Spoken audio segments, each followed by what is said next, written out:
నమస్తే అండి. Welcome back to our channel ఇట్లు మీ నేస్తం. మరొక చిన్న వ్లాగ్‌తో మీ ముందుకు వచ్చానండి. ఇది సండే రోజు తీసిన మినీ వ్లాగ్ అండి. మార్నింగ్ తీసిందనమాట. మీలో ఎవరైనా మా ఛానల్‌ని ఫస్ట్ టైం కనుక చూసినట్లయితే ఒకసారి ఛానల్ విజిట్ చేసి పనికొచ్చే వీడియోస్ ఏమైనా ఉన్నాయని చెక్ చేసుకొని ఛానల్‌ని సబ్స్క్రైబ్ చేసుకోండి.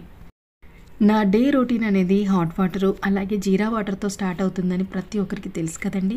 ఈరోజు కూడా జీరా వాటర్ చేశానండి. ఇది సండే రోజు అండి. మార్నింగ్ సండే రోజు కంపల్సరీగా పొంగల్ చేస్తానండి. ఎందుకంటే బాబు తబలా క్లాస్కి వెళ్తాడు, పాపకి డ్యాన్స్ క్లాస్ ఉంటుంది. అలాగే మా వారేమో సర్వీస్కి వెళ్ళి 3 గంటలకల్లా 2:30, 3, 3:30 అవుతుంది. సో నేను పొంగల్ మాత్రమే చేస్తానండి. ఎందుకంటే మనకు డే రొటీన్లో ఏదో ఒక టిఫిన్ మాత్రమే తింటాం కదా. సండే రోజు మాత్రం నేను పొంగల్ చేస్తానండి. ఈ కషాయం ప్రొద్దున్న కంపల్సరీగా పిల్లలకి ఇవ్వడం, అలవాటు చేయడం చాలా మంచిదండి. అలాగే మనం రెగ్యులర్గా తీసుకోవడమే కాదు, పిల్లలకు కూడా అలవాటు చేయండి. నేను ఇది ప్రిపేర్ చేసిన కూడా వీడియోస్ పెట్టేశాను కదండి.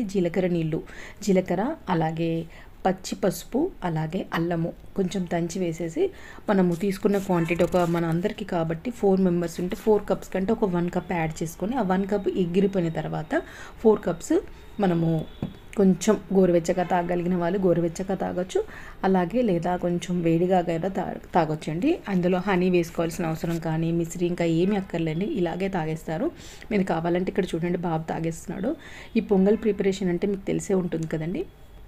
నేను బియ్యాన్ని అలాగే పప్పుని కొంచెము లైట్గా వేయించేసి పక్కన పెట్టుకుంటానండి.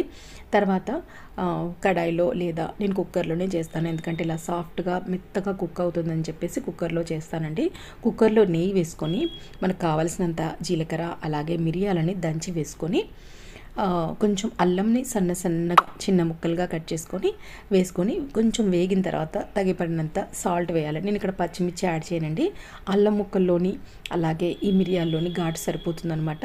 కొంచెం వేగిన తర్వాత కావాల్సినంత ఎసరు వేసుకొని కొద్దిగా కొత్తిమీర కరివేపాకు వేసుకొని మనము ముందుగా వేయించి పెట్టుకున్న పప్పు బియ్యాన్ని బాగా శుభ్రంగా కడుక్కున్న తర్వాత ఇందులో వేసేసి ఒక 2-3 విజిల్స్ పెడతానండి. పైన నెయ్యి వేసుకొని ఇది నిమ్మకాయ చట్నీతో తింటే చాలా బాగుంటుందండి. మీకు ఏ కాంబినేషన్ అయినా మీకు నచ్చింది మీరు తినవచ్చు.